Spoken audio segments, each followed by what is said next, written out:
Hi friends, ఇవాళ వీడియోలో ఏంటంటే గోడ్రేజ్ ఫ్రిడ్జ్ హోల్ పడిపోయింది అనమాట.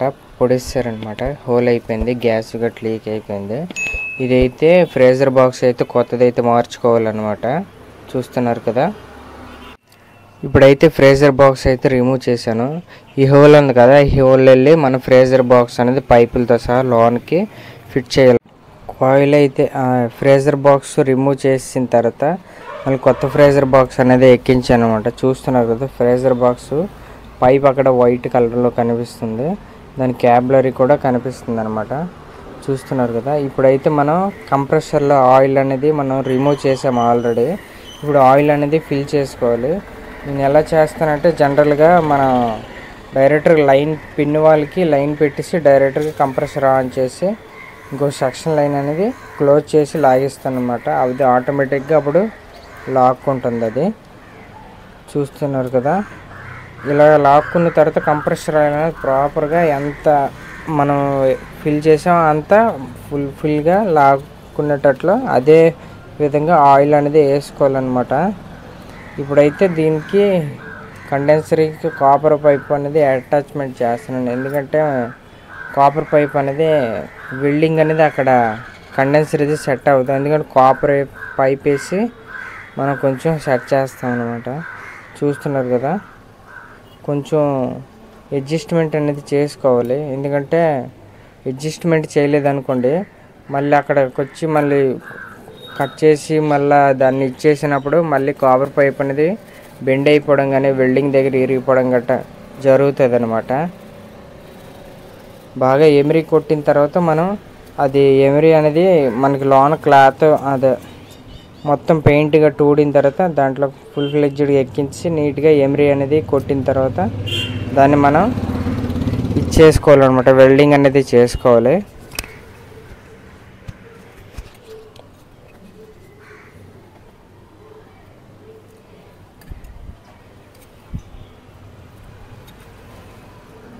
ఫ్లెక్స్ అయితే తీసాను అనమాట. చూస్తున్నారు కదా. ఈ ఫ్లెక్స్ అనేది మనం జనరల్గా కంప్రెసర్కున్న కండెన్సర్కి హీట్ అనేది అంటే వెల్డింగ్ అనేది మ్యాచ్ అవ్వదు కదా. అలాంటి టైంలో ఫ్లెక్స్ అనేది యూజ్ చేసి మనం చేయడం వల్ల అది ఏటవుతుంది, బాగా వెల్డింగ్ అనేది అవుతుంది అనమాట. అంటే లీకేజీలు రాకుండా మంచిగా వెల్డింగ్ అనేది జరుగుతుంది. చూస్తున్నారు, కాపర్ పైప్కున్న కండెన్సర్కి మనం వెల్డింగ్ అనేది చేసుకుంటున్నాము. వెల్డింగ్ చేసిన తర్వాత 1-2 సార్లు అనేది మన చుట్టూ చెక్ చేసుకోవాలి. ఎందుకంటే చిన్న చిన్న గ్యాప్లు ఏమైనా ఉన్నాయనుకోండి మళ్ళీ వెల్డింగ్ చేసి అది గ్యాప్లు అనేవి లీకేజ్ అవ్వకుండా మనం దాన్ని ఫుల్ఫిల్గా వెల్డింగ్ అనేది చేసుకోవాలన్నమాట. అలాగే పాత ఫిల్టర్ కూడా కట్ చేసేయాలి. పాత ఫిల్టర్ కట్ చేసి మనం బాగా ఎమిరి కొట్టిన తర్వాత దాన్ని మనం కొత్త ఫిల్టర్ అనేది యాడ్ చేసుకోవాలన్నమాట. కొత్త ఫిల్టర్ యాడ్ చేసే ముందు చిన్న కాపర్ పైప్ అనేది మనం పెట్టుకుంటే మనకి స్పీడ్గా ఫిల్టర్ ప్రాబ్లం రాకుండా ఉంటుంది అనమాట. కొత్త ఫిల్టర్ అనేది యాడ్ చేసుకోవడానికి చిన్న ఒక 3 ఇంచెస్ 4 ఇంచెస్ కాపర్ పైప్ అనేది పెట్టి దాన్ని మనం వెల్డింగ్ చేయడం వల్ల ఏమవుతుందంటే చాలా ఈజీగా మనకి వెల్డింగ్ అనేది అవుతుంది అనమాట.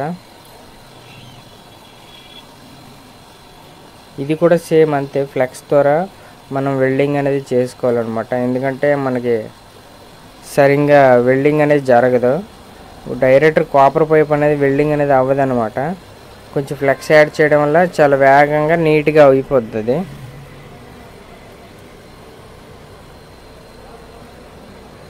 చిన్న చిన్న గ్యాప్లు కట్టుంటే అవి కూడా ఫిల్ చేయాలండి. ఎందుకంటే మన గ్యాప్లు ఫిల్ చేసిన తర్వాత మళ్ళీ మనం కాపర్ పైప్కి మనం ఫ్రీజర్ బాక్స్ పైప్ ఉంటుంది కదా, అది మనం జాగ్రత్తగా అది కొంచెం ఎక్స్పాండ్ చేసి అందులోకి అటాచ్ చేసుకోవాలి. చూస్తున్నారు కదా. ఆల్రెడీ మనం దాన్ని కొంచెం బెండ్ చేసి కొంచెం ఇలా చేసినప్పుడు కొంచెం జాగ్రత్త చేయాలి. ఎందుకంటే మనకి అక్కడ నెక్ దగ్గర ఇరిగిపోయింది అనుకోండి మళ్ళీ కంప్రెసర్ మరి దేనికి పనికిరాదు. కాబట్టి మనం ఆ విధంగా కొంచెం జాగ్రత్తగా చేయించుకోవాలన్నమాట. కాపర్ పైపు మనం కంప్రెసర్ పైపు వెల్డింగ్ కొట్టినప్పుడు ఫ్లెక్స్ పెట్టవసరం లేదు. కొన్ని దగ్గరలో అయితే పెట్టుకోవాలి, కొన్ని దగ్గరలో అయితే అవసరం లేదనమాట. ఇప్పుడు నేను ఏం చేస్తున్నా అంటే జనరల్గా రిటర్న్ టెంపరేచర్ ఫాస్ట్గా రావడానికి కోసం, అంటే చిల్లింగ్ టెంపరేచర్ ఎక్కువ రావాలని చెప్పి కంప్రెసర్ ఆన్ చేసి గ్యాస్ని సెక్షన్ ద్వారా లోనకు పంపించి ఫ్లష్ చేస్తాను అనమాట. చూసారు కదా, ఆయిల్ ఫ్లష్ చేసిన తర్వాత మనం నీట్గా క్యాబులరీ స్టెయినర్ అనేది జాగ్రత్తగా అది మనం ఎక్కించుకోవాలన్నమాట. వెల్డింగ్ చేసేయాలి. వెల్డింగ్ చేసిన తర్వాత మనం వెంటకంటే మనం వ్యాక్యూమ్ అనేది చేసుకోవాలన్నమాట. ఎందుకంటే వ్యాక్యూమ్ అనేది చేయకపోతే వెంటకంటే దానివల్ల మాయిశ్చర్ అనేది ఎంటర్ అయిపోతుంది.